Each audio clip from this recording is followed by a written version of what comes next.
Olá pessoal, bom dia, boa tarde, boa noite. Eu sou Marcos Tanaka Reis, diretamente dos estúdios ECD, dando as boas-vindas a vocês que nos ouvem. Temos a alegria de anunciar que este é o podcast Áreas Contaminadas em sua 7ª temporada no ano de 2026. Nosso grande objetivo com esse podcast é aproximar todas as pessoas que atuam no mercado do GAC, trazendo conhecimento para essas pessoas. Esse conhecimento vem na forma de conceitos técnicos e discussões de mercado e também conhecendo e reconhecendo melhor nossas amigas e nossos amigos que compartilham essa atuação e, por que não, essa paixão conosco. Como diz o Hemingway, quem luta ao nosso lado importa mais que a própria guerra. Nós lutaremos lado a lado com vocês, junto com vocês por muito tempo. Venha lutar conosco para que um novo horizonte se levante para todo mundo. Está no ar o podcast Áreas Contaminadas.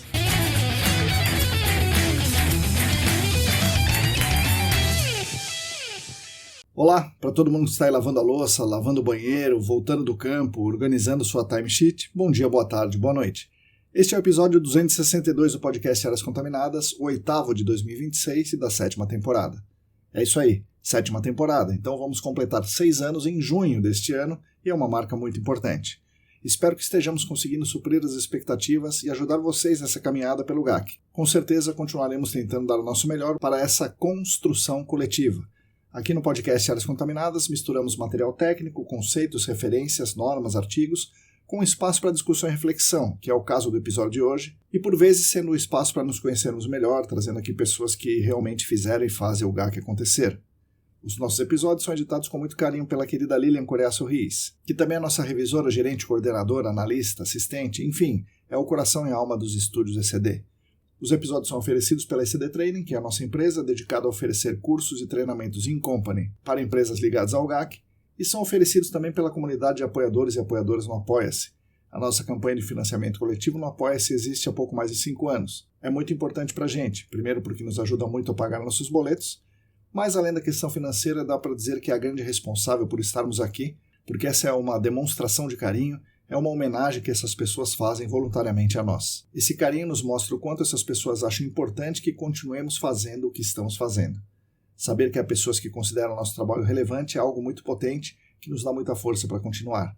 Se você também quiser e se você também puder se juntar a esse grupo de atualmente 47 pessoas, é simples.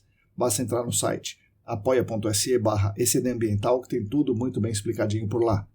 Mais uma vez, em nome da família ECD e em nome de toda a nossa comunidade que se beneficia dos conteúdos gratuitos, muito obrigado aos apoiadores e apoiadoras.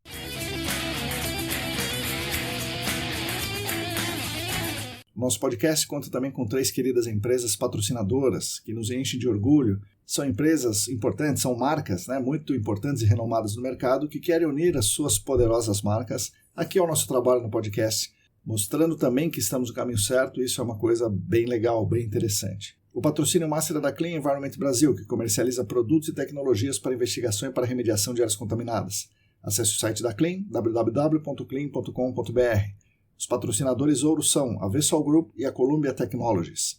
Agradecemos demais a essas 3 empresas que nos ajudam também muito financeiramente e também nos dão aquela força, aquele empurrão moral, dizendo continuem. Com certeza continuaremos. Relembro vocês que esse nosso podcast semanal está no ar no YouTube, nos agregadores de áudio como Spotify e outros, e também está no Substack da ECD Ambiental.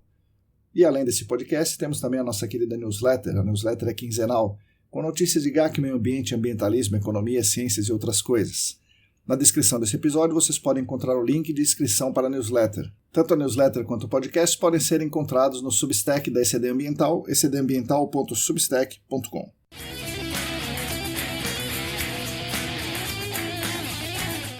Bom, pessoal, hoje teremos um episódio um pouco diferente aqui. Ele não é propriamente comemorativo, porque há pouco a comemorar nesse momento, mas é um episódio que está aqui para lembrarmos que a luta por direitos básicos é diária, é permanente e é coletiva. Neste caso, é a luta pelos direitos e, mais que isso, pela vida das mulheres. No último 8 de março, tivemos a data para lembrarmos dessa luta e homenagearmos as mulheres que fizeram e fazem essa luta acontecer. Especificamente, esse episódio foi idealizado pela Marina Fernandes, inicialmente com a sugestão que ele fosse apresentado pela Lilian, mas a Lilian resolveu recusar o convite e deixou para mim esse papel de um homem aliado na luta. A ideia da Marina foi chamar mulheres que já tivessem participado do nosso podcast e que fossem acostumadas com aquela luta diária pela vida, pelos direitos, pela abertura e pela atuação profissional dentro do GAC para as mulheres. Assim chamamos a Jane Flor e a Larissa Macedo, 2 mulheres poderosas e sensacionais, para se juntarem à Marina nessa conversa. Espero que vocês gostem e que incentive todo mundo no dia a dia a prestar um pouco mais de atenção nessas coisas dentro e fora do GAC. Fiquem agora com as palavras de Marina Fernandes, Jane Flor e Larissa Macedo.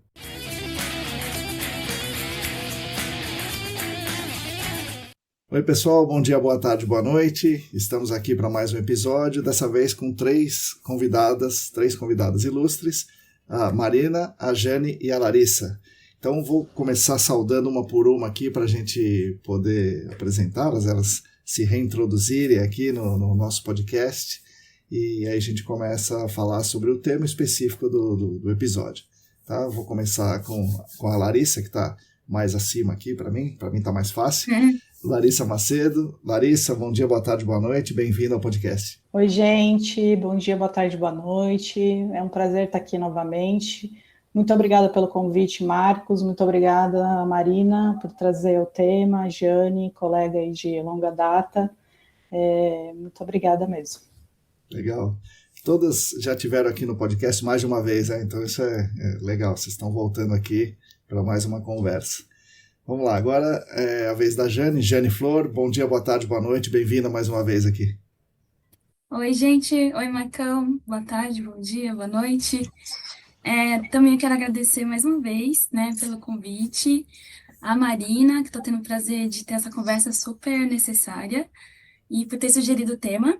E a Lari, né, sempre presente aqui no podcast. Eu estou bem feliz de estar aqui com vocês.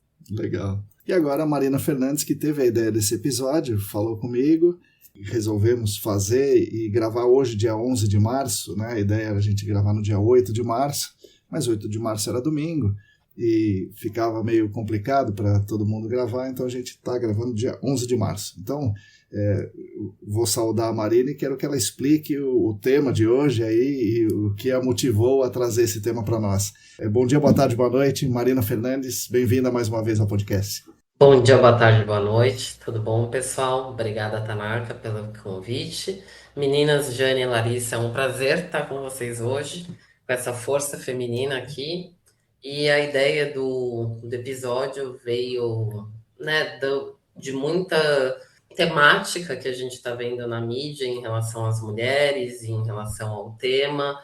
E aí, principalmente no mês da mulher, né, com o dia 8 de março, eu acabei sugerindo para o Tanaka para a gente trazer o assunto, para a gente discutir o que a gente tem visto no mercado em relação às mulheres, uma questão cultural, uma questão de comportamento e uma questão também de comportamento não só dos homens, mas das próprias mulheres, e acabei trazendo para o pessoal que minha visão hoje em relação à minha carreira como mulher, ela mudou muito porque sou madrinha de 3 crianças, um já não é tão criança assim, mas lindos e maravilhosos que me tornaram uma pessoa muito melhor. Não pretendo ser mãe, então trato eles como os meus filhos, e principalmente a menina, a Maria Antônia. Então achei importante começar a trazer esse assunto com mais carinho, porque é o que a gente fala, né? Conhecimento traz força, poder, conhecimento traz um mundo melhor, e trazer esse debate aí para a gente começar a refletir o que a gente pode deixar aí de legado em áreas contaminadas em relação a esses assuntos que acabam sendo um pouco mais delicados. Legal, muito bom, Marina. Obrigado pela ideia. E a minha ideia aqui é interferir o menos possível. Então, eu vou fazer a minha pergunta, né? Uma pergunta ou um tema para o debate, e vocês fiquem à vontade aí, não vou mediar, vocês falam quanto quiserem, aí quando vocês acabarem, vocês me avisam e eu tento fazer outra pergunta, se é que cabe, né? Vamos lá. Além dos casos específicos que saem na mídia, que a Marina se referiu e que chamou a atenção dela, que são casos absurdos, a gente tem um recorde em 2025 de feminicídios. E tem, por incrível que pareça, tem gente que acha que não, mas é feminicídio, mas é homicídio. Não, feminicídio está tipificado. A Marina é estudante de Direito, né, quase acabando, já quase advogada, então ela poderia falar também sobre isso se quisesse. Mas, enfim, o feminicídio é um crime tipificado, onde a mulher é morta pela condição de ser mulher. E teve um recorde em 2025, que é 1.568 mulheres foram mortas em 2025. 1.568, é muito. 4 por dia. Vamos lá, 62% dessas mulheres que morreram tinham entre 30 e 49 anos e eram negras, né? Então, mulheres negras desproporcionalmente são mais assassinadas, né, pelos seus companheiros. 68% foram assassinadas nas próprias casas, mais de 80% assassinadas pelos companheiros, 13% dessas já tinham medidas protetivas. E ao mesmo tempo a gente vê, né, pela internet afora, o que se chama de movimento Red Pill, né, onde também estou rindo, mas de tristeza, né, porque é um absurdo, onde essas pessoas se veem angustiadas e transferem o problema para as mulheres. Então, estão dando a culpa disso, segundo essas pessoas, das próprias mulheres. Dado tudo isso, nós temos alguma coisa a comemorar no 8 de março, meninas? Então, essa é a minha pergunta. Eu já começo respondendo minha parte. Não fiz postagem no Instagram e muito não por não acreditar no nosso movimento, mas muito entristecida, porque tem sido um momento de muita reflexão de fato. A minha postagem, o que ela traz, né? E aí eu comecei a refletir que eu deveria ser mais presente com os meus. E quando eu falo com os meus, assim, eu sou de uma família pequena, hoje a minha família se resume basicamente, né, laço sanguíneo. Eu, meu irmão e minha mãe. Meu pai já faleceu. E eu vejo meu irmão com uma postura comigo como mulher muito legal. Mas eu começo a me questionar de que, de fato, eu teria que olhar para todos e falar assim, a postura é só comigo, porque tem um vínculo sanguíneo, ou de fato essa postura se estende, né? Como é o comportamento dele hoje com a minha cunhada? E tenho feito essa leitura, né? Eu falei no começo aqui do episódio que eu tenho 3 afilhados lindos, 2 de 8 anos, né? Uma menina e um menino, e um de 17 anos. Onde eu tenho tomado muito cuidado de estar muito próxima a ele e falar assim, a gente sabe que é um momento de descoberta. Ele namora hoje a Sara, que é incrível, e eu tenho muito orgulho dele, do homem que ele está se tornando, mas ao mesmo tempo, com alguém mais velho, eu tenho que tomar muito cuidado de falar assim, eu sei que é um momento que você vai começar a ter contato em festas, que você entra na faculdade, com bebidas e afins, e é engraçado que a minha preocupação, que eu lembro agora recentemente com ele, foi, se você vai numa festa com a sua namorada, eu gostaria que você tomasse muito cuidado, que se ela começar a beber, você não, né, vocês estão fazendo 18 anos agora, vocês não bebam, você não beba para proteger ela. E é muito difícil, né, você falar isso num momento de juventude, porque eu não vou ser inocente de falar não vai beber, não vai acontecer, e você já está tendo acesso a essas festas de faculdade. Mas a minha preocupação era com ele, o comportamento dele como homem com outra mulher. E aí, ao mesmo tempo que eu tenho esse comportamento, eu imagino ele sentado do outro lado, vendo um monte de gente publicando coisas no Instagram e eu não publicando. E aí existe um conflito, né? Até que ponto eu estou a fim de educar tantos os meus e a sociedade, né? Fazer a minha parte, quanto eu estou omissa. E eu não tenho, né? Falando muito sincera para vocês, uma resposta, é uma linha muito tênue, né? De aonde eu vou me impor e aonde eu não vou me impor. Hoje é tranquilo, né? Estou falando de família. E quando eu tiver esse comportamento no trabalho, como é que funciona? Então, não sei aí qual é a visão das meninas sobre isso. Então, para mim, o 8 de março, ele é mais sobre a gente lembrar, assim, né, das coisas no geral, não é nem tanto de comemorar, sabe?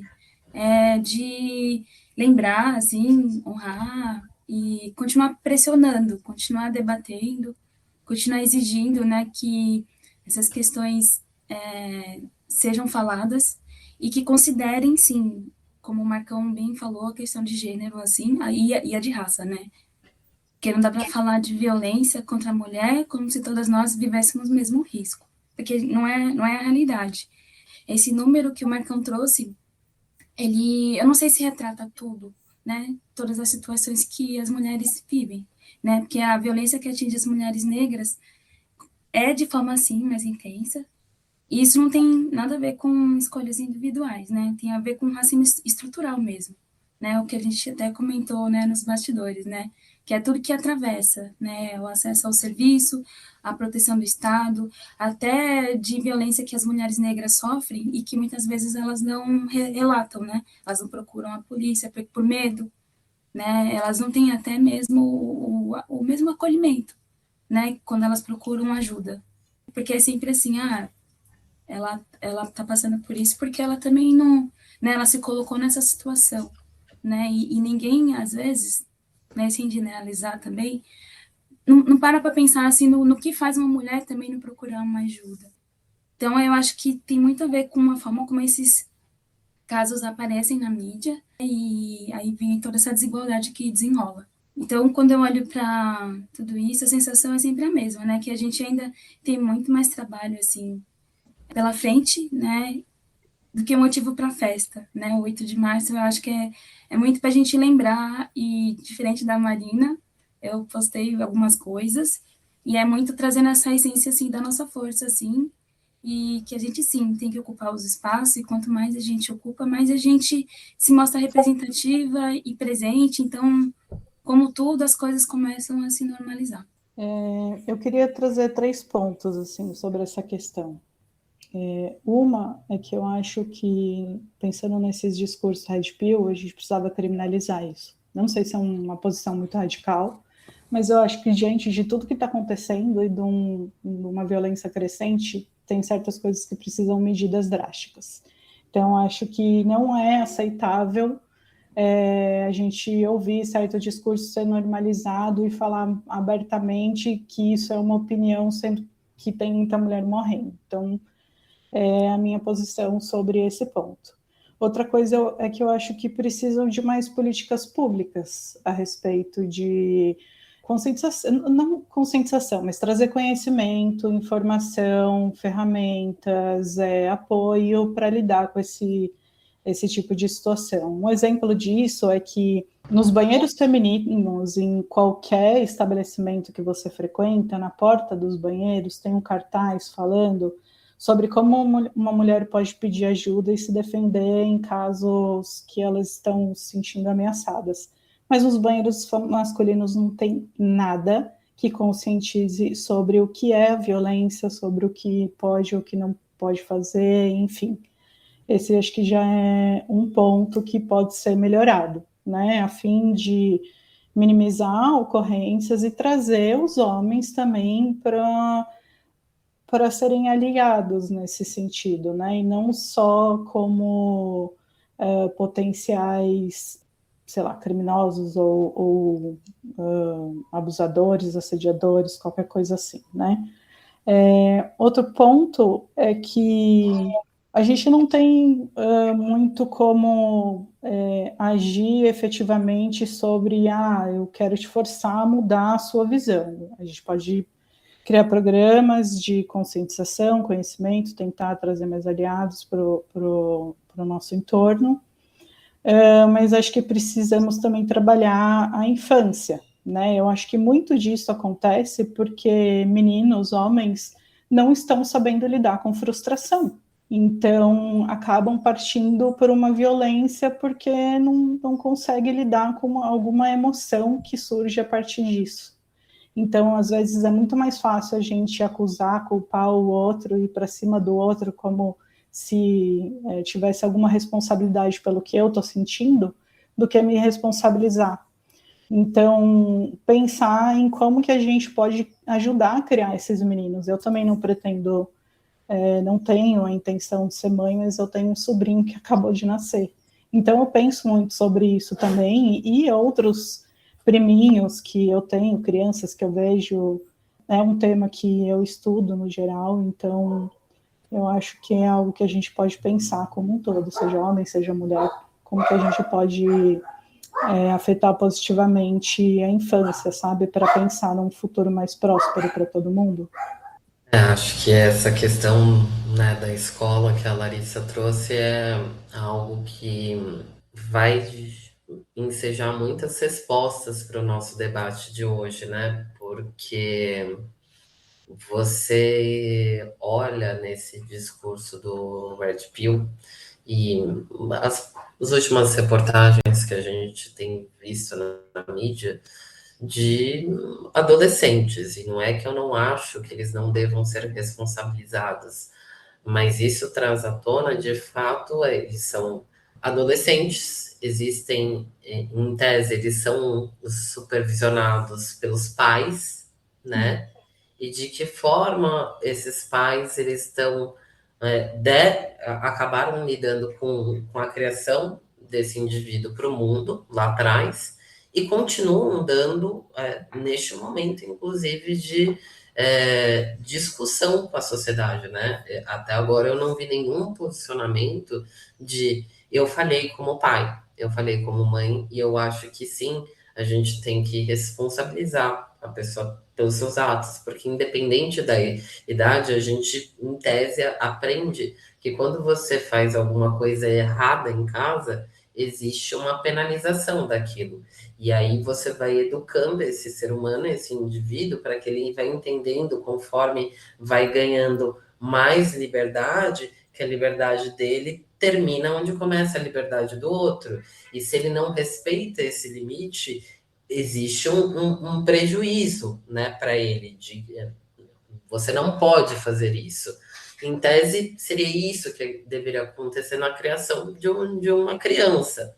E a gente tem visto que isso não acontece. A gente viu isso com um crime contra animais logo no começo do ano. A gente está vendo isso num caso que já acaba escalonando uma bizarrice, usar um termo mais suave que eu consigo, assim, que não deveria estar acontecendo isso, e está acontecendo. E aí você fala, essas pessoas elas nem chegaram no mercado de trabalho, que em tese é o que a gente veio discutir hoje. E aí, quando você olha isso de fora, é assustador. E eu tinha a falsa sensação, a gente está falando em 2026, a gente tem trabalhado com uma série de tecnologias. De fato, eu vejo alguns discursos muito mais proativos de introdução ao mercado, de grandes companhias trabalhando com mulheres na liderança, mulheres negras na liderança, outros grupos para que se sintam representativos. Então, eu tinha uma falsa sensação de que, opa, estamos andando para frente. E com as últimas notícias, inclusive com essas estatísticas que o próprio Tanaka trouxe, que eu já tinha olhado lá atrás, eu falei, nossa, será que eu estou com uma visão correta do mundo ou não? Porque se tivesse realmente nessa curva ascendente, né, que eu imaginei, de que estamos evoluindo como sociedade, eu vejo mais mulheres, homens, trans no mercado, enfim, se comportando como deveriam, com também aqueles que têm opção sexual diferente e sendo abraçados pela sociedade. Você olha de longe e fala, eu falo para os meus sobrinhos, nossa, na minha época, se eu falasse que a minha amiga gostava de uma menina na escola, aquilo seria um absurdo, hoje já não é. E aí a gente vai criando a falsa sensação que tá melhorando. De fato, para algumas coisas existe uma melhora, e para outras a sensação é que a gente está dando não um passo para trás, mas três. E aí a minha pergunta é, esses 3 passos para trás, da onde é a origem? E muito me sugere a origem de que talvez seja essa questão da infância que a Larissa trouxe. E como tratar isso? Se a pessoa já chega com essa defasagem, ela entrou, em tese, no mercado de trabalho com 18 anos. Como é que eu faço agora para educar esse ser humano? Olha, é muito Que complicado, né? Colocar crianças hoje no mundo é muito complicado. E pior que esses grupos, eles dizem que eles estão oferecendo liberdade para eles, né? Liberdade de expressão para os meninos. Mas isso não tem nada a ver, né, com liberdade. Eles oferecem uma visão de mundo, né, baseada no medo e na desconfiança, né, da figura de mulher, né? Como se as mulheres fossem inimigas, né? Com uma ameaça. Mas eu acho que é justamente o sentido de liberdade, de que você não precisa ter limite para nada, né? De que o limite não existe para quem é homem, digamos assim. Então, você tem direito a tudo, inclusive ao corpo do outro, e fazer o que bem entender com ele. Então, é nesse sentido que eu quis dizer também a frustração. Tipo, não, você não pode tudo, né? O seu limite começa onde o direito do outro começa também, né? Então, é aprender a se frustrar, eu acho que é por aí. Então, é um discurso totalmente distorcido, voltado para si mesmo. E não pode tudo, isso não é liberdade, né? Acho que é preciso educar as crianças, é um trabalho conjunto, não é só das escolas, é da família, é de todo mundo que convive e da sociedade, do governo, das políticas públicas.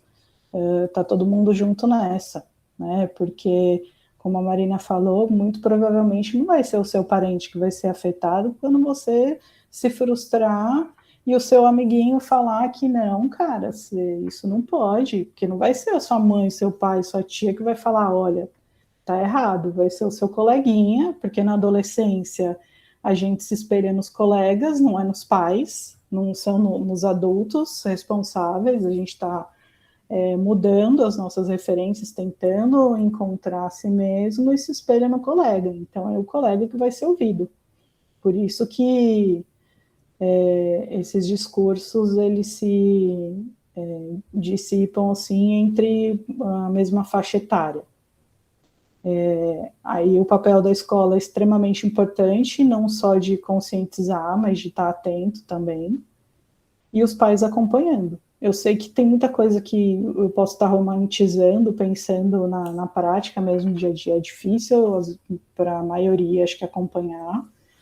O dia a dia às vezes é esmagador, e acho que quanto mais ferramenta e informação tiver por aí, mais fácil de trazer isso para todo mundo, né? E acho que muito disso acontece por conta desses desenvolvimentos todos, assim, desses aprimoramentos todos que a gente está tendo na sociedade, né? De quando a gente era adolescente era outra história, como você falou, muita coisa não era aceitável, hoje é.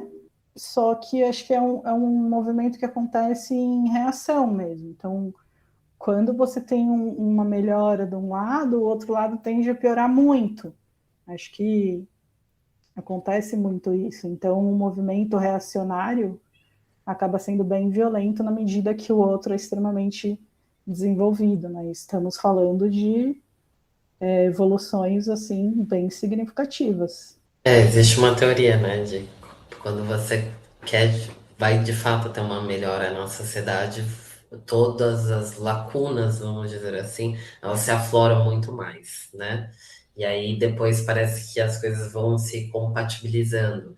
Então, se a gente olha historicamente, a gente tem lacunas em relação a preconceitos, também com mulheres, mas para ficar mais claro, de debates religiosos, e aí eles afloram muito, você vê isso na história, e aí parece depois que tudo começa a se conectar de novo em sociedade, começa a funcionar, e não que o fator de voltar a funcionar significa que a gente não vá ter outros, né, ápices e debates históricos de preconceito que a gente vê, e que aí a gente fala, putz, o mundo tá indo bem aí quando a gente vê.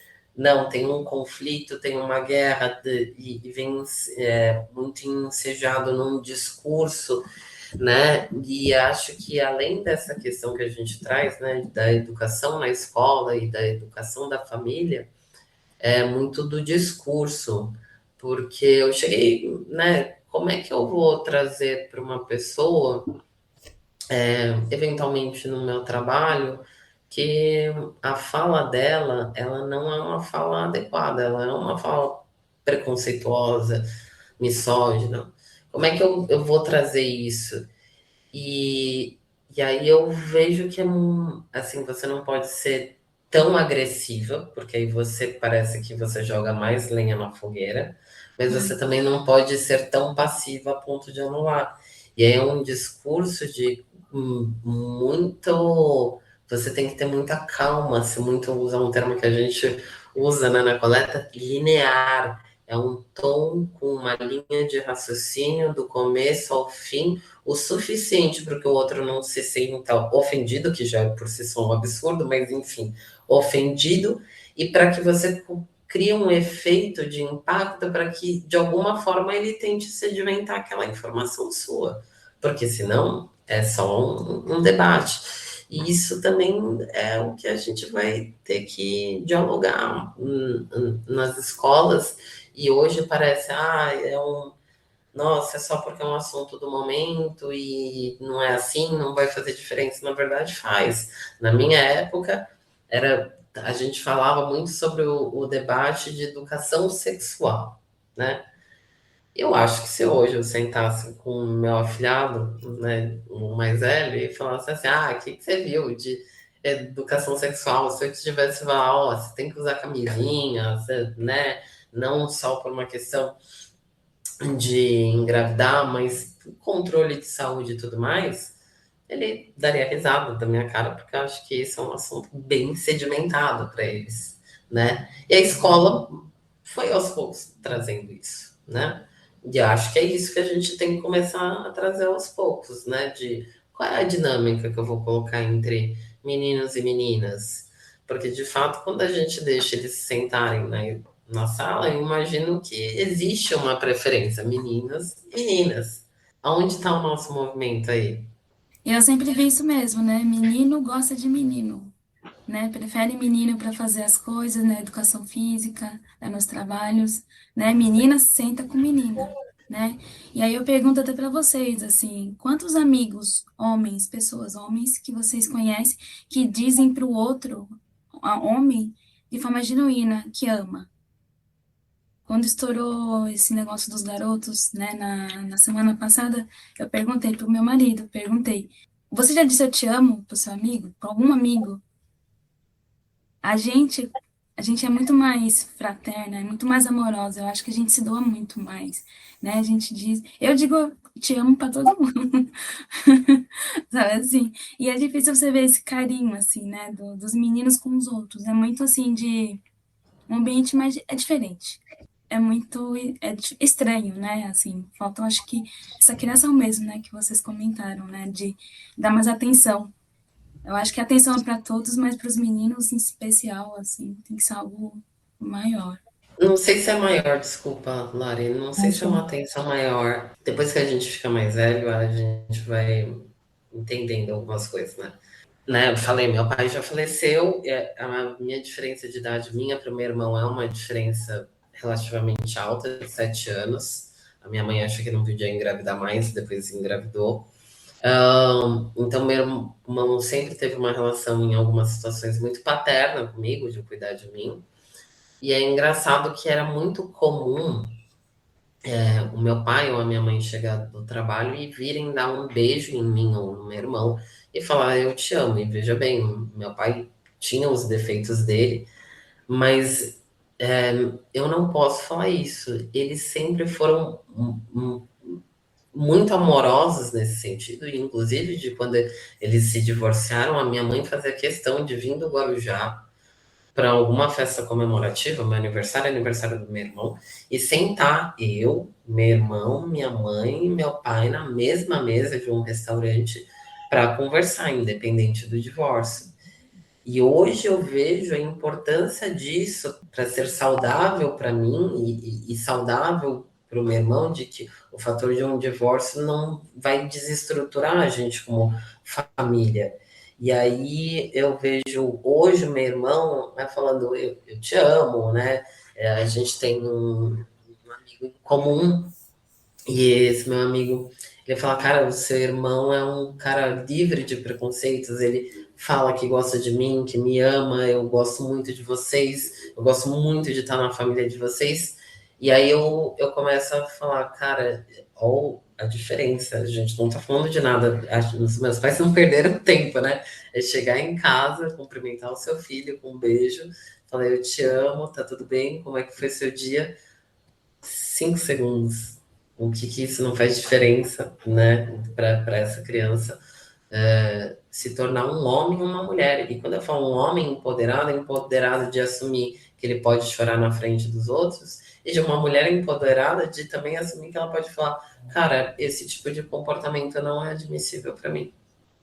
Eu acho que aí, Marina, pode entrar até no que você trouxe da educação sexual, né? A gente fala de coisas práticas, e a educação sexual hoje ainda é muito questionada, né, se deve ser feita ou não, infelizmente, mas para além de questões práticas, a gente pode, ela deveria ser direcionada para o que é consensual ou não, a primeira coisa, né? Isso vem de uma cultura, de como que as mulheres, como que as meninas são criadas, como que os meninos são criados entre si, ainda que é natural que a gente vá se aproximar daqueles com quem a gente se identifica e espelha. Então, por isso as meninas se aproximam das meninas, os meninos dos meninos, até por questão de conforto. Ainda na adolescência, que está todo mundo receoso com tudo, as meninas vão ficar com as meninas e os meninos com os meninos, se aproximando ali. Mas como que a gente é socializado? As meninas, desde sempre, desde pequenininhas, são criadas para cuidar dos outros. Então, para olhar de uma forma assim para a coleguinha. E os meninos? É para cuidar ou é para competir? Então, acho que aí já tem uma diferença gritante de como a gente se relaciona no geral. Daí, o que a escola reforça? Com a educação sexual, ou às vezes o que acho que falta muito, uma educação emocional, dentre vários outros conhecimentos que poderiam ser propostos também, né? Então, o que a escola reforça nesse sentido? A gente precisa pensar, a gente como sociedade, né, precisa pensar em programas para criar pessoas melhores, não só funcionais, bons trabalhadores, mas como pessoas podem ser melhores para esse mundo. Até pensando, trazendo para o ambiental, acaba reverberando nisso também, né? Qual que é a sua preocupação? Trazendo isso para o ambiente de trabalho, nos últimos anos eu trabalhei numa indústria em que o setor de meio ambiente ficava dentro do RH. Então, acompanhei de perto muitas ações nesse sentido, e é uma indústria majoritariamente masculina, 90% dos trabalhadores são homens. Estamos falando de milhares de homens, então você pode imaginar que é um ambiente mais... vou trazer esse termo que eu sei que é polêmico, enfim, é incômodo, não é nem que é polêmico, pode ser incômodo, é um ambiente mais machista. Mas ao longo do tempo isso vem se modificando, e é isso, ao longo do tempo, campanhas de conscientização, canais de comunicação, ninguém faz nada sozinho. Então não adianta a gente sofrer uma situação num ambiente de trabalho com uma fala misógina ou machista e querer confrontar isso sozinha. Porque, às vezes, a força culturalmente, socialmente, está menor sobre a gente. Então, a gente precisa de apoio. Eu acho que o papel do RH é extremamente importante nisso. Seja para conscientizar, para trazer campanhas, para trazer um canal de informação, tanto para a mulher quanto para o homem. Eu acho que isso é primordial em todas as empresas, porque não é da noite para o dia que muda. Assim como na escola, na educação de crianças, adolescentes, políticas públicas, no trabalho é a mesma coisa. Acho que campanhas são essenciais, canais de comunicação, você ter abertura com algum superior, um líder, falar sobre isso numa reunião mensal, num DDS, esse tipo de assunto é abordado num DDS, porque também é uma questão de segurança, né, por exemplo. Então, acho que são pequenas ações multiplicadas que podem fazer a diferença em médio e longo prazo. Acho que a gente pode pensar por aí, de repente.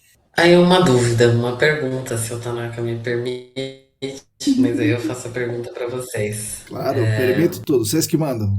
Aí um negócio que eu, assim, recapitulando, há muito tempo eu trabalhei numa consultoria, fui sócia, né, de uma consultoria pequena. Hoje atuo como carreira solo, né? Não trabalho em grandes empresas, não trabalhei em grandes consultorias, como é a experiência que vocês têm, nem fiquei muito tempo na indústria e afins. Mas tenho amigas, né, que trabalham no mundo corporativo, sejam em construtoras, incorporadoras, seguradoras, indústrias. E aí eu estava escutando em especial de uma colega minha, ela em um determinado momento houve uma questão de machismo dentro do escritório. E veja, a gente está falando de uma companhia grande com ações e afins, né? Para a gente entender, porque às vezes a empresa é tão pequena que talvez de fato tenha ainda musculatura, né, para ensejar determinados assuntos. Quando eu escutei o relato dela do que houve e como foi a postura do RH e depois toda a tratativa, eu fiquei um pouco assustada, porque eu falei, pô, se uma empresa dessa, que tem um porte desse, ela está tratando um assunto, ela fala abertamente nos seus e-mails, me procurem, eu tenho um canal aberto de comunicação.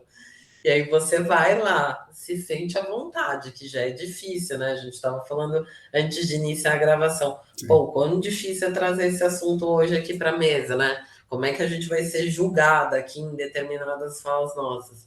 E aí ela se sente à vontade, conversa com o RH, e o RH fala assim: ah, não, tá bom, eu vou olhar com outros olhos aqui. Quem fez né, a situação aparentemente não sofreu nenhum tipo de comunicação, continuou numa boa, não teve nenhum tipo de advertência, não teve nenhum tipo de campanha que a gente poderia trabalhar assim, uma campanha de e-mails para tomar determinados cuidados com determinadas situações. E essa pessoa, em algum momento, inclusive, ela tinha pedido para deixar de ser liderada dessa pessoa. Não só não surtiu o efeito que ela mudou de setor, essa pessoa mudou de setor e colocaram de novo para ser liderada dessa pessoa que você tinha um problema. Aí a minha pergunta, será que esses canais de comunicação realmente funcionam? Porque eu queria escutar a experiência de vocês. Eu não tenho experiência, meu mundo é muito pequeno nesse sentido. E o que eu escutei de fora me assustou. Eu já tive uma experiência não dessa forma, assim, né, tão formal de canal de comunicação, mas a que eu até já relatei, né, Marcão, em outro episódio, foi que também não foi feito nada e eu tive que voltar a conviver com os homens que foram machistas e racistas, enfim, comigo, e que não me respeitavam. Não foi tão formal assim, né, de entrar num saque, num e-mail, mas eu lembro de ter chamado a minha superior direta e falado e Eu acho, gente, que as coisas não mudam do dia para a noite, não é toda a situação que vai ser efetiva nesse sentido. Mas só de haver alguma conscientização, algum material, um reforço sobre o que é devido ou não, existir um canal de comunicação é diferente do que não ter nada. Porque às vezes o não ter nada, você nem para refletir sobre isso. Ou você guarda e fica remoendo sozinha o que aconteceu. Então, só de ter, alguém vai ser impactado, ainda que não seja feito nada efetivamente. Mas vai para frente, sabe? Isso vai tomar algum destino. A pessoa, antes de fazer alguma outra coisa, ela pode pensar duas vezes. Ou você vai pensar duas vezes no que você aceita ou deixa de aceitar, em quem você pode confiar, em quem você não pode. Acho que alguma coisa nisso já se movimenta. Não é, às vezes, na primeira reclamação, não é na segunda, mas se isso se torna corriqueiro, ou se mais de 10 acontece isso, alguma coisa já está sendo feito. Não vai ser do dia para a noite mesmo, mas acho que é importante ter a campanha, ter o canal. De qualquer forma, são feitos por pessoas, as pessoas são falhas, todo mundo quer de alguma forma sobreviver no ambiente de trabalho também, a empresa ela vai pensar na própria sobrevivência, mas é importante que a comunicação esteja aí, sabe, que o conhecimento esteja aí de alguma forma, isso vai reverberar. seja individualmente ou coletivamente. Porque eu vi, em médio prazo, no pouco tempo que eu estive nesse local, posturas se modificando, sabe? Eu acho que é importante, não quer dizer que nada tenha acontecido. Eu mesma soube de situações extremamente problemáticas que aconteceram em diversos níveis. E dependendo do interesse, pode ser efetivo ou não. Mas é importante que haja, pelo menos, essa possibilidade de se falar. Vocês são pessoas bastante conhecidas, né? Mulheres bastante conhecidas dentro do GAC. E aí, se alguma coisa, como a Marina falou, né, coisas absurdas aconteceram, não era dentro do GAC, mas foram contar para ela. E vocês certamente são procuradas quando vocês ficam sabendo de coisas assim, não feminicídio, felizmente, né, mas episódios de machismo, de discriminação, racismo, LGBTfobia e tal, e certamente procuram vocês. Vocês têm ouvido isso no GAC e o que vocês têm ouvido faz vocês imaginar que está melhor agora ou está pior agora? Bom, vou trazer uma situação que eu compartilhei com o pessoal antes da gente iniciar a gravação. Em especial, Marcão, eu falei, minha visão mudou muito, né? Então, eu não sei te dizer se eu tinha uma visão inocente de achar que antigamente estava bom. E respondendo já hoje, com o conhecimento que eu tenho do que é assédio, do que é um ambiente machista, do que é um ambiente preconceituoso, eu falo, não, lá atrás eu acho que era ruim, mas com a minha lupa de hoje, né, com o meu conhecimento. Então, a gente entende o que é bom e ruim para a gente conforme a gente vai expandindo de fato o nosso conhecimento, né, e aquilo que nos pertence, né? Então, antigamente eu achava bem ruim, hoje eu não acho mais tão ruim, mas aí eu me coloco na dúvida. Eu não acho mais tão ruim porque agora eu sei me impor, eu não acho tão ruim porque agora eu tenho um conhecimento para sair de determinadas situações de machismo e afins, ou é porque de fato o mercado melhorou?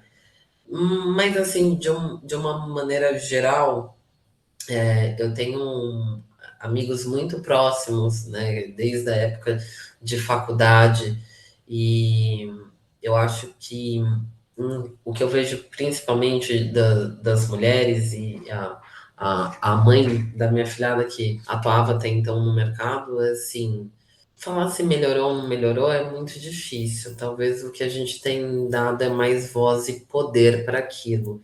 E aí, quando a gente traz o holofote para aquela questão, ela parece que ela expandiu e ela é maior. Na verdade, ela não, ela sempre foi talvez do mesmo tamanho.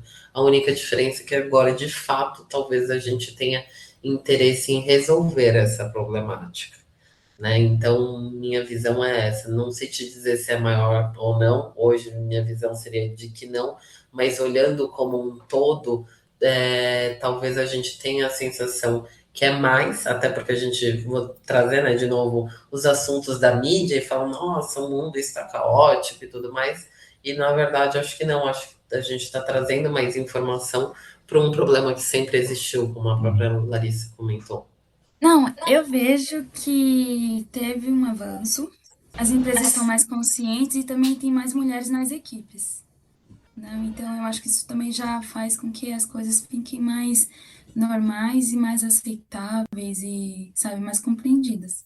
Com ressalvas, lógico, gente, sempre, né? Porque os números estão aí, né? E os relatos das amigas também, né? As nossas vivências, mas eu acho que melhorou sim. Eu tenho a impressão que melhorou por uma coisa evolucional mesmo, assim, a evolução, o mercado, a área vem se renovando no sentido de que cada vez mais pessoas mais novas vão entrando nessa área com mais informações, e os temas todos têm tomado mais importância dentro das empresas, então acho que é uma consequência, sabe? Não sei se individualmente isso melhora na cabeça de cada um, mas que a informação está aí, a repressão de comportamentos nocivos acaba sendo maior, então, consequentemente, eu acho que melhora.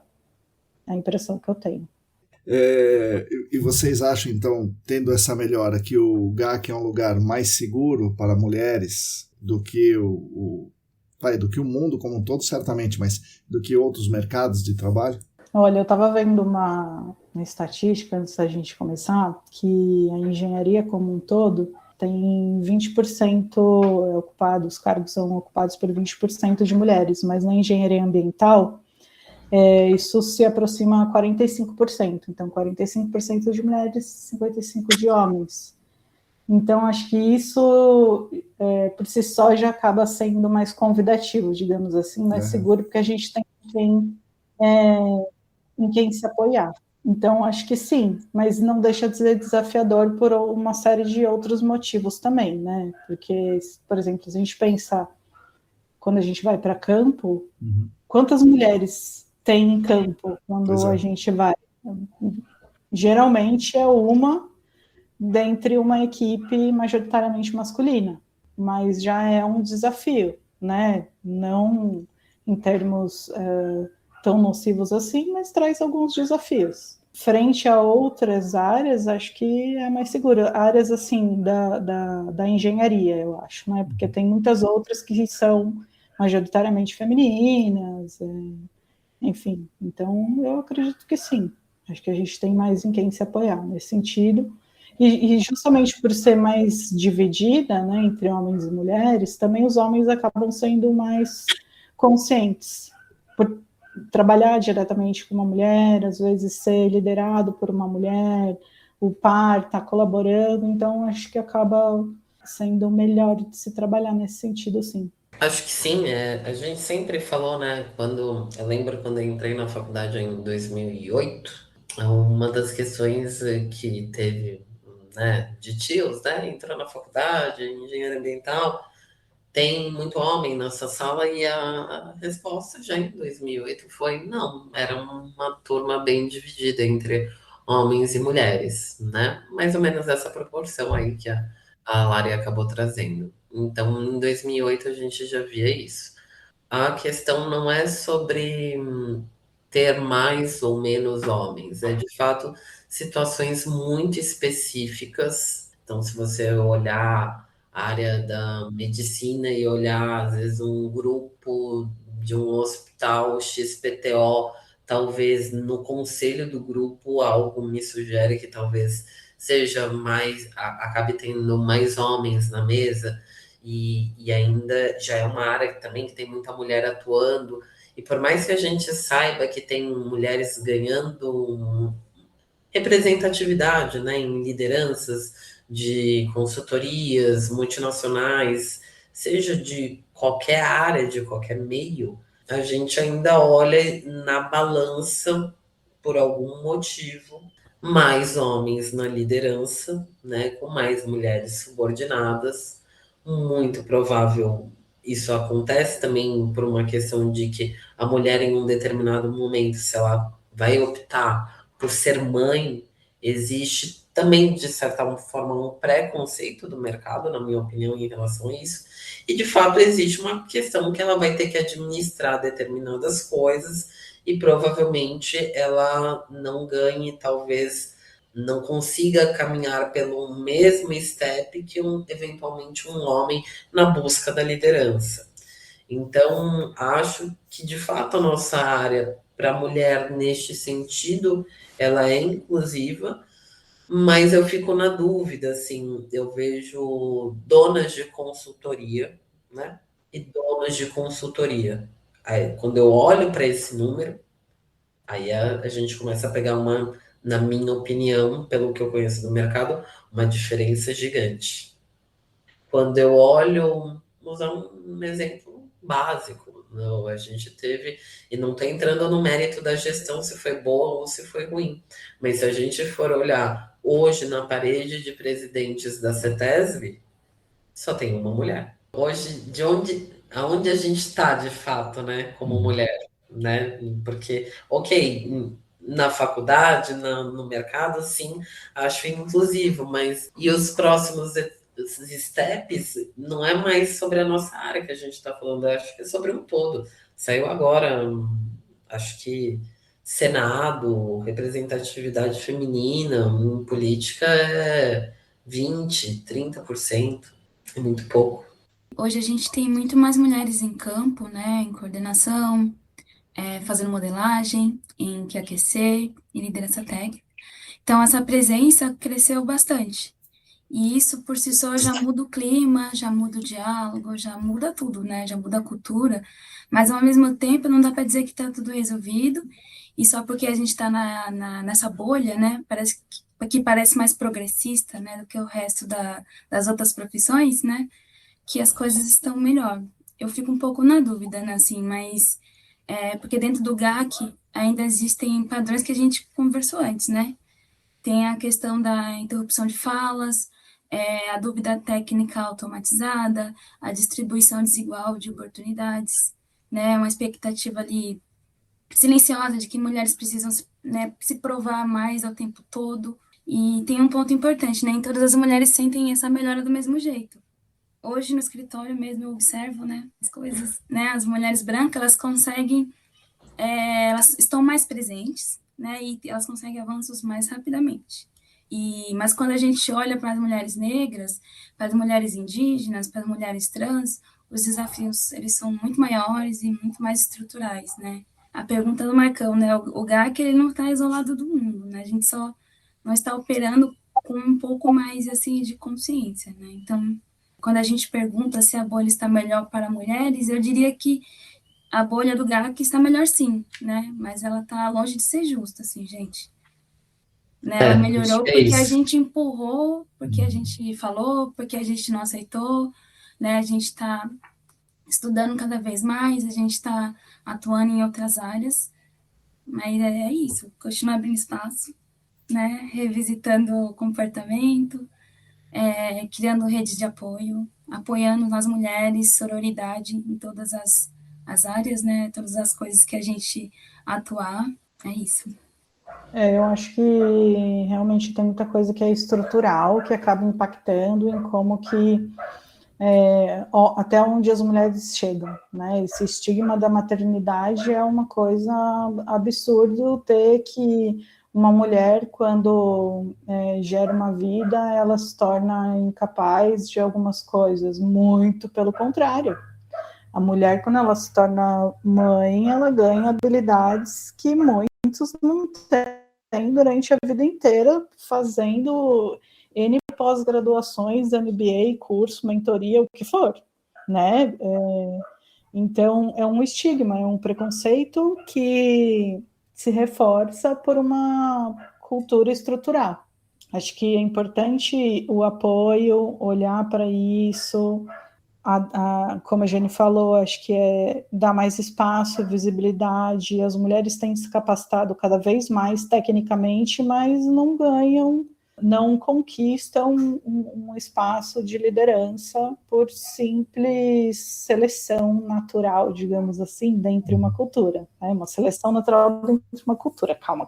Por conta de todos esses preconceitos e estigmas mesmo. Então, são coisas que a gente ainda tem que trabalhar. Realmente está longe de ser justo, mas são pontos que estão cada vez mais visíveis e sendo quebrados, que a gente precisa de apoio uma das outras. E a gente mesmo, como mulher, às vezes acaba dando mais atenção, visibilidade para homens, isso é nítido também. Como que a gente pode se apoiar nisso, como que os homens podem nos apoiar ou dar espaço, são várias questões que a gente pode pensar. Né? Não é só pela ambição, não é só pela capacitação, é pelo espaço que a gente ganha, assim, sabe, que nos dão.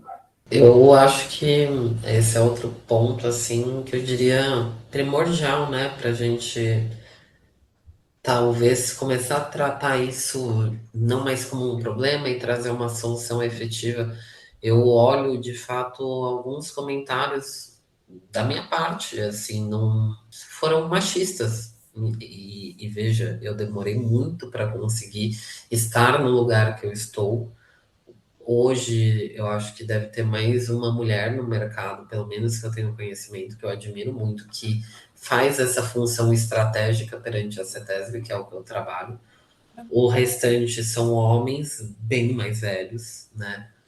E eu tive essa postura de, em determinados assuntos e mesas, talvez não saber colocar determinados assuntos em mesa sem parecer preconceituoso. E digo mais, acho que em alguns momentos, num outro escritório que eu trabalhei, tive uma estagiária que hoje está voando no mercado, né? Uma grande amiga minha, e eu sempre tive muito cuidado com ela na fala de falar, ó, você é a primeira estagiária que eu tenho, eu não sei, eu tenho medo de falar se você vai para campo ou não, se vai funcionar, porque eu tive experiências e eu tenho esse zelo com você.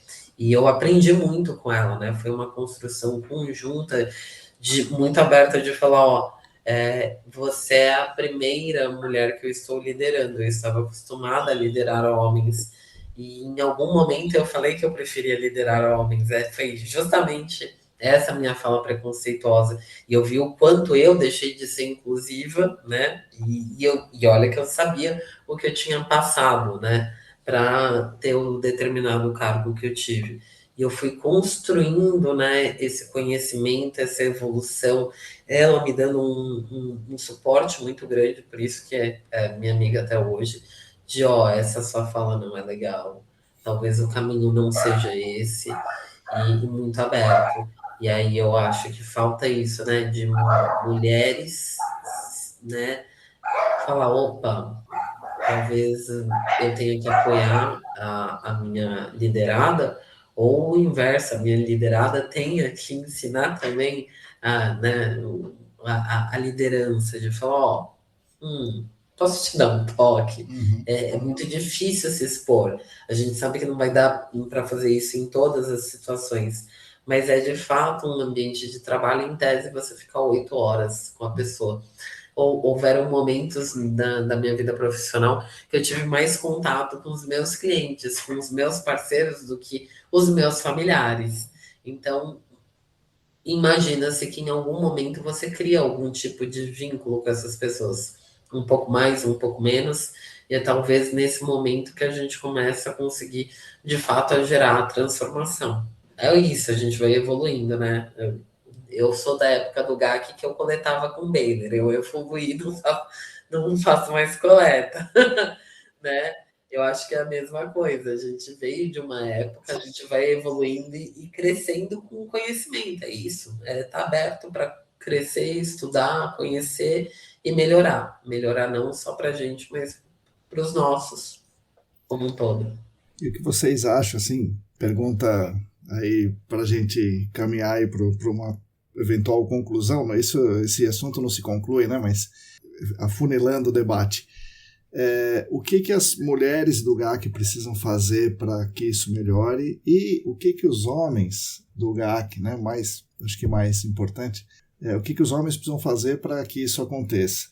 E junto com isso, eu queria que vocês falassem se vocês veem ainda acontecer essa interrupção masculina, que o homem tem esse mau hábito de interromper as mulheres quando elas estão falando e de tentar explicar um negócio que a mulher mesmo já sabe? Aquela coisa de não é um machismo assim, estrondoso, né, que está se impondo, mas é aquele machismo que está por trás, que o cara não consegue se conter, né, que está dentro dele.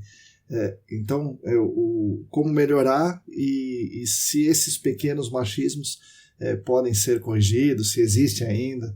Com certeza existe. Não só entre homens, mas entre mulheres, sim, isso acontece muito, né, em qualquer ambiente, no de trabalho principalmente, porque todo mundo quer se destacar, né? Todo mundo quer uma promoção, quer chegar, tem uma ambição, quer chegar em algum lugar, então isso acontece sim. Só que, para mudar, quando a gente fala que precisa de espaço, como que acontece isso, né? Deixando o coleguinha falar, mostrando, dando crédito o trabalho, indicando para projetos quando possível, não por afinidade, mas por competência, fazer uma avaliação justa, fazer avaliações contínuas com as equipes, com seus colegas, estar atento, sabe? Trabalhar colaborativamente, não só porque eu tenho os meus interesses e eu vou atrás disso, até porque quanto mais colaboradores e pares você tiver, mais longe você vai, né? Aquela história de que sozinho eu posso ir mais rápido, mas junto eu vou mais longe. Então, se a gente pensar assim, acho que a gente pode chegar a muitos lugares, e principalmente as mulheres, mas com certeza esse tipo de situação acontece. E estar atento, sabe? Dar um toque, tentar, de alguma forma, não fazer uma correção sutil, né? Dar um toque no off, ou alguma coisa assim, talvez. Não sei, o que vocês acham? Eu acho que em relação aos homens, eu escutei uma vez de uma amiga a expressão assim: isso é uma alface no dente que a pessoa pode resolver? Se você pode resolver, é ótimo. Se não pode, talvez aquele não seja um momento oportuno. E aí eu faço uma reflexão, na verdade, eu hoje eu já fiz essa pergunta para alguns amigos, né? E até quando eles trazem alguns debates para mim, né, de situações com mulheres no trabalho, eu tenho muitos amigos homens que eu admiro muito, e aí eu falo a pergunta que eu faço. Pelo menos tem dois hoje, um já não trabalha mais na área, mas outro continua. Eu falo: você teria essa postura com a sua filha? É ótimo porque ele tem uma menina, mas o exercício que eu faço para todos os homens é assim: você teria essa postura com a sua filha, com a sua irmã e com a sua mãe? Porque se de fato, porque às vezes eles falam: ah, você acha que eu fui grosseiro? Em vez de responder de sim, eu acho que sim, porque aí parece que eu estou defendendo talvez um lado feminino, né? Da minha parte você teria essa postura com a sua filha, né? Com a sua mãe? Porque ou com a sua irmã, se para as três ou para um dessas respostas for não, provavelmente você errou a medida. Provavelmente você teve um discurso falho. E principalmente quando você fala de filha, eu acho que muda muito, né? Isso, a Lari trouxe isso. O fator de ser mãe e ser pai não é um problema, vai engrandecer a pessoa. Eu me tornei um ser humano melhor a partir do momento que eu tive que tomar conta de crianças. E veja bem, quando eu fui escolhida para ser madrinha em tese, eu nem gostava muito de crianças. Eu sou apaixonada pelos meus afilhados. Eu imagino o quão transformador isso é para um pai e para uma mãe. Então, trazer o pai para essa reflexão, eu acho muito importante. E mesmo que ele não seja pai, ele tem alguma mulher envolvida, ele vem do ventre de uma mulher, né? Então, acho que vale a pena, a minha sugestão, para começar a trazer esse debate para os homens e para as mulheres, como melhorar isso. Eu acho que vocês têm que conversar mais no sentido de que talvez ainda exista muita lugar que nem tanto, mas eu ainda vejo em outras áreas e acho que isso a gente pode melhorar. É a minha colega de trabalho, ela é minha amiga ou ela é minha rival? Então a primeira coisa que a gente tem que chegar num consenso, ela é sua amiga, porque é através da voz dela que a sua voz ganha poder. E se vocês não conversarem, não criarem laços, você não precisa sair para viajar com a pessoa, mas uma mulher falando é diferente de duas mulheres falando, porque de fato vocês têm algo em comum, né? A gente tem algo em comum e é algo que eu sei que é uma diferença que mulher tem. A Lari tem, a Jennifer tem, é um sexto sentido, dá o nome que você quiser. A gente vem de culturas diferentes, ah, sistemas diferentes, mas a gente tem hoje, eu nunca tinha conversado com a Jani, com a Lari online, mas a gente sabe que tem algo em comum. E é através da minha voz, de uma ideia lá atrás, através delas, que a minha voz vai propagar sobre esse assunto. A ideia não é trazer uma solução, né, para quem escutar esse podcast, mas é para refletir. E é através da reflexão, de estudar e conhecer, que você vai ajudar uma amiga que talvez vai ter um problema no Uber, que você vai entender se aquilo que a sua prima sofreu com o marido é algum tipo de agressão, como você pode ajudar, e a gente saiu um pouco dessa bolha de achar que isso acontece na TV, e na verdade, talvez se a gente abrir a nossa visão, a gente vai enxergar isso, e para enxergar isso a gente tem que conversar. Quando a gente fortalece a nossa colega, a gente se fortalece de alguma forma também, né? Acho que eu procuro sempre agir em parceria, independente se é colega, se é amigo ou se é rival. Porque as rivais, ainda que eu não rivalize, mas rivalizem comigo, eu também procuro fortalecer, porque eu sei que eu vou ganhar em algum momento. Para os homens, eu acho que é estar atento também e procurar fortalecer aquilo que vem, né? Olhar a mulher, aquela que se destaca, ou, enfim, não necessariamente precisa se destacar, mas como uma igual, tão competente quanto, né? Existem divergências, mas aquelas que se complementam. Procurar sair um pouco do padrão. A gente sabe que é natural, assim como na nossa adolescência a gente se identificar com quem é igual, mas entender que o que é diferente vai complementar também. Procurar olhar para um outro ponto para eu mesmo evoluir. Trazer uma informação de um repertório diferente, você vai crescer, você vai ganhar de alguma forma. Já que, às vezes, a gente não pode contar com a empatia ou com a solidariedade, que seja pensar no seu próprio crescimento, pense que você também vai ganhar se você ajudar o coleguinha, né? Seja na sua própria posição ou no futuro próximo, de repente. Acho que a gente tem muito mais a ganhar se olhar por esse aspecto, assim.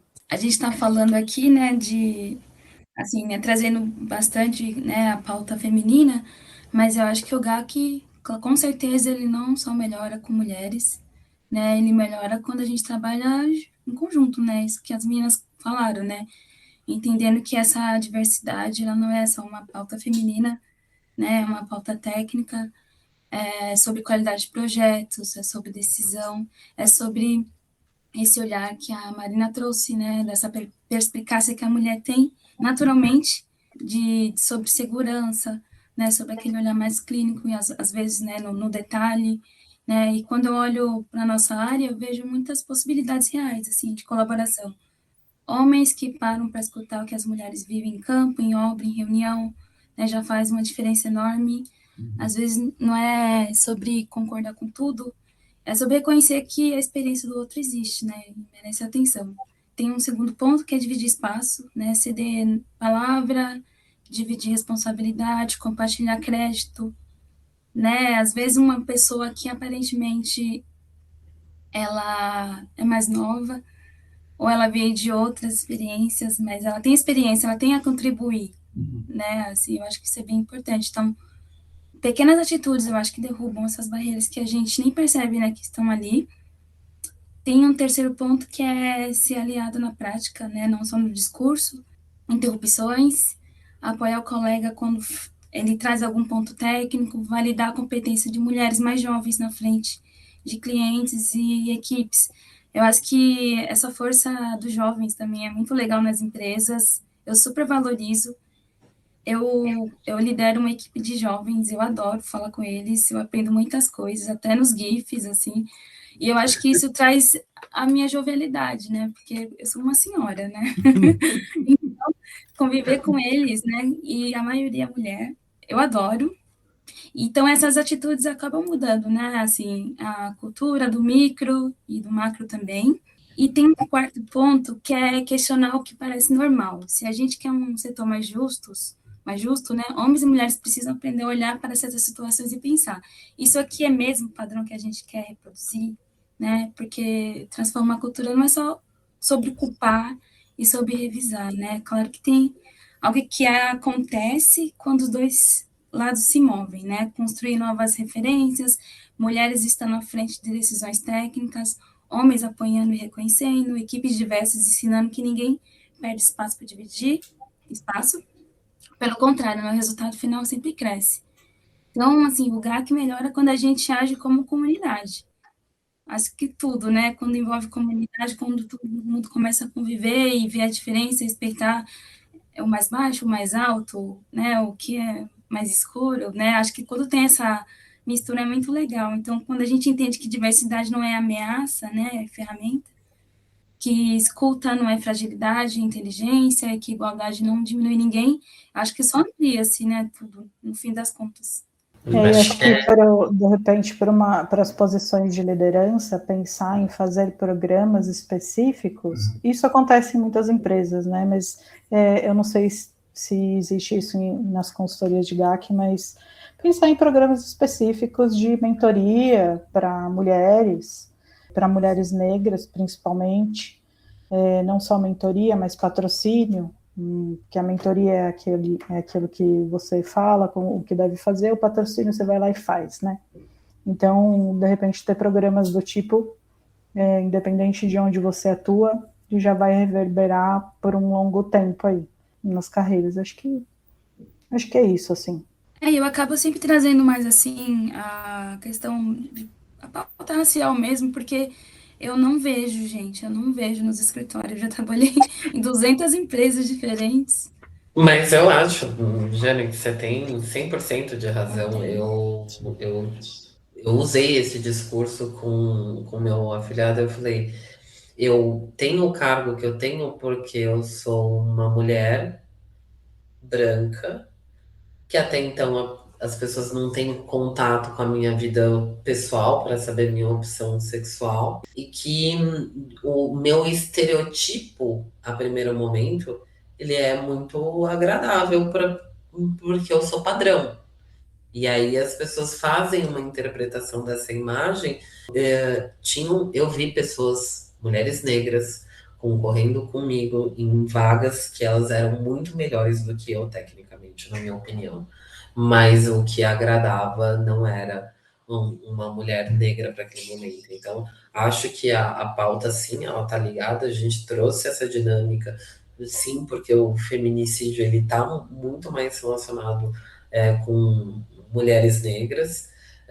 Hoje eu tenho, né, como eu falei, pessoas do meu convívio, crianças, né, namoradas que estão na família, e que existe uma preocupação genuína da minha parte, porque se eu sofri e eu tô assim no modo mais tranquilo, imagina quem tá no modo hard. Como é que eu protejo esse pessoal se não for trazer essa pauta com vocês e com outras pessoas que tragam um debate?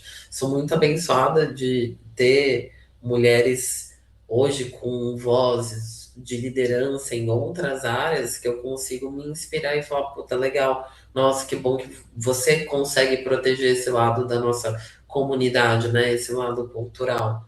Mas ainda assim é algo que, de fato, a gente não pode falar só de mulher, porque já é, por si só, eu vou usar um termo, né? Não é que é ruim ser mulher, mas já é delicado ser mulher. Aí, se você for olhar o outro step da escada, uma mulher negra, uma mulher trans e assim por diante, a gente não consegue imaginar o que as pessoas fazem, sofrem, né? Diariamente. Lembrar que pela independência financeira que a gente que a gente diminui cada vez mais essas estatísticas, né? Então, a mulher negra estando numa posição menos privilegiada de todas, eu acho que esse tipo de ação, incentivo, apoio é extremamente importante. Vou indicar para vocês uma leitura também, um livro que eu li recentemente, da Eliana Alves Cruz, né? Escreveu vários outros livros interessantes, como Solitária, um livro muito bom, mas o livro que eu falo agora é Nada Digo de Ti Que em Ti Não Vejo, né? Se passa em 1700 e alguma coisa, no Rio de Janeiro, 1700, então tinha escravos, escravas, e aí tem uma personagem muito interessante que é uma mulher trans, ex-escravizada, e ela tem uma relação também espiritual E é um livro muito interessante, que fala também sobre a questão feminina muito, muito intensamente, por causa das leis que vinham da Igreja Católica e tal. E a mulher era muito, assim, era um não cidadão, né? Então, claro, né, Eliana Alves Cruz é uma autora negra, também fala da questão racial muito, muito intensamente também, então indico para vocês. Anotado. Já tinham me falado desse livro, então agora que eu fico mais, ó, a Lari é rápida, já anotou aqui, Já ó. pôs Eu aqui, tava legal. Legal. Bom, a gente vai ter que chegar no encerramento do episódio aqui. E agora eu vou deixar para vocês falarem aí o que quiserem, né? Então, o podcast de vocês. Primeiro, antes de eu me retirar da fala aqui, vou agradecer a presença de vocês. Agradeço especialmente a Marina pela ideia, que foi muito legal. E aí a Jane e a Larissa prontamente já toparam. Não, vamos. Então, foi muito legal ter vocês aqui com a gente, né? É isso aí. Então, obrigado por terem vindo, e o podcast de vocês podem falar o que quiserem. Bom, primeiro agradecer, Tanaka, por topar a ideia.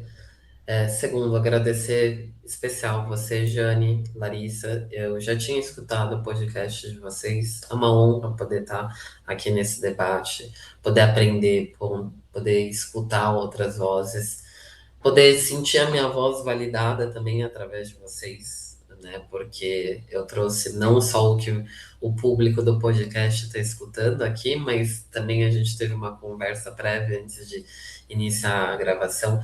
E, de fato, vocês foram muito receptivas, agradeço demais. O podcast de verdade, em especial, é para um dia que os meus afilhados escutem isso e tentem ver um movimento genuíno.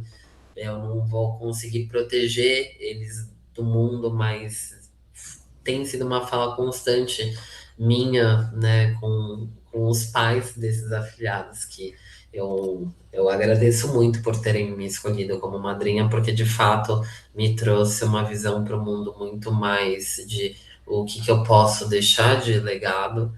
Talvez eu tinha uma visão muito individualista, né, até pela escolha de optar não querer ser mãe, e me tornei um ser humano melhor a ponto de querer melhorar também como pessoa, mas também de deixar as coisas de uma forma melhor para quem vier depois de mim. Então, agradeço as meninas em especial, agradeço você, Tanaka. Espero que vocês tenham gostado do assunto. A ideia não é trazer uma solução, mas é começar a criar um debate de que isso não vire um assunto de é só porque tá na mídia, ou é porque aconteceu situação XYZ com fulano, e não, na verdade é algo que a gente vai conversando diariamente, e acho que de uma forma muito gostosa, né? A gente tentou trazer, né, a questão de como ser um assunto leve, né? Falando do peso da questão em si, mas sem, talvez, expor determinadas situações, e acho que a gente conseguiu aí com a sabedoria aí de vocês, tá bom? Então, obrigada, vou agora passar a palavra para as meninas. Bom, eu quero agradecer a Marina, primeiro, por ter proposto esse tema para o podcast, que é extremamente relevante, principalmente nos dias atuais, com os últimos acontecimentos, e para a gente pensar o real motivo desse dia, né, marcado pelo 8 de março como Dia da Mulher, que é um dia de conscientização, de luta ainda. Espero que a gente consiga um dia realmente comemorar, mas agradeço pelo tema proposto e por sempre contribuir também com seus conhecimentos pelas redes, apesar de ser a primeira vez que a gente troca aqui, já tinha ouvido muito falar de você. Agradeço também a Jane, que é uma colega de longa data, muito querida, que lá no começo da minha atuação no GAC, me espelhei muito em você, e também que contribui assim, para o enriquecimento da área em diversas frentes, então muito obrigada. Agradeço a Lilian, que é fundamental para que esse podcast aconteça. Quero agradecer a todas as mulheres da minha família, minhas amigas, que sempre serviram como exemplo e apoio para mim ao longo da vida. A todas as outras mulheres no mundo que impactam os seus arredores das mais diversas formas. Todas têm um extremo valor. Então, muito obrigada por servirem também como inspiração para todas as mulheres aí, e apoio, exemplo. E agradeço você, Marcos, também, por ser um aliado, um incentivador, pelo espaço também, e às vezes por topar algumas ideias, umas loucuras, maluquices, como esse podcast, como esse tema, né, que a gente sabe que não é fácil. Então, muito obrigada a todos vocês. Agora sou eu. Eu também quero agradecer muito o convite por estar aqui hoje. Obrigada por abrir esse espaço. Obrigada por essa conversa tão necessária. É muito significativo, assim, de coração, poder falar disso num podcast que realmente se propõe a ouvir, né? Refletir, ampliar esse debate. Obrigada pela escuta, pela troca, por construírem um GAC melhor, né? Mais consciente, mais humano. E também eu quero deixar uma mensagem especial para quem está chegando agora no GAC ou pensando em entrar. É um campo fascinante, é técnico, é científico, é cheio de desafios, né, que fazem a gente crescer, né, todos os dias. Precisa ter curiosidade, precisa de estudo, meninas, precisa de pensamento crítico, é preciso ter mais mulheres, né? Precisa das nossas perspectivas, das nossas análises, das nossas leituras de campo, da nossa sensibilidade, né? E eu não estou só falando isso como um elogio, né? É necessidade mesmo. Então, participem, façam perguntas, assinem relatórios, entrem nos projetos complexos, né? Se coloquem, se permitam, né, ocupar esses espaços, porque o setor tem, e sim, espaço para todo mundo, né, e precisa desse movimento. E nós que estamos aqui há mais tempo, né, a gente segue aqui trabalhando, né, para que esse ambiente seja cada vez mais técnico, respeitoso e diverso, né, e para que as nossas mulheres encontrem caminhos um pouco menos tortuosos que os nossos, né, a gente que está aqui mais tempo sabe como que foi. Isso aí, muito bom. Obrigado, meninas. Nos vemos nos próximos.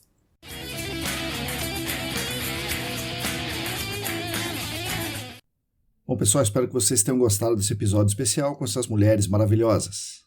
Alguns dados mostram que está havendo um retrocesso na realidade do dia a dia, embora estejamos vendo avanços institucionais como Lei Maria da Penha, criminalização do feminicídio, criação da Delegacia de Mulher e outras, e também estejamos vendo avanço em empresas, né, pelo menos nas maiores empresas, mas a contra-revolução está avançando. E além do aumento dos feminicídios e da violência contra a mulher em si, a questão da violência ainda maior contra as mulheres negras e ainda pior, se é que é possível ainda ser pior, né, contra as pessoas LGBTQIA+. Não só a violência em si, mas também a legitimação da violência em várias comunidades online e comunidades reais. Essa legitimação da violência acaba por ser um problema que requer a nossa atenção permanente. Espero que a conversa tenha inspirado vocês a prestarem mais atenção nessa questão, pelo menos no dia a dia do GAC. Agradeço demais as meninas, a Jane Flor, a Larissa pela disposição, pelas palavras, pelo compartilhamento, especialmente a Marina por ter tido a iniciativa e por vir expor os seus pontos conosco. Agradeço também aos nossos patrocinadores, a Clean Environment Brasil, a Vessel Group e a Columbia Technologies. Agradeço às pessoas queridas que são apoiadores e apoiadoras financeiras no Apoia-se. Repito, quem quiser e quem puder, entre na nossa campanha, o site é apoia.se/ecdambiental. E claro, somos especialmente gratos a vocês que nos ouvem todas as semanas. Vocês são a razão de existência do que propomos e conduzimos aqui nos estúdios ECD. Continuem conosco nesse podcast que está disponível no Substack, no YouTube, no Spotify e nos agregadores. Continuem na nossa querida newsletter, cujo link de inscrição está na descrição desse episódio, no Substack e também nas redes do Instagram @ecdambiental, Telegram, canal Áreas Contaminadas. Enfim, fiquem conectados conosco. A todos e todas vocês, muito obrigado e até a semana que vem.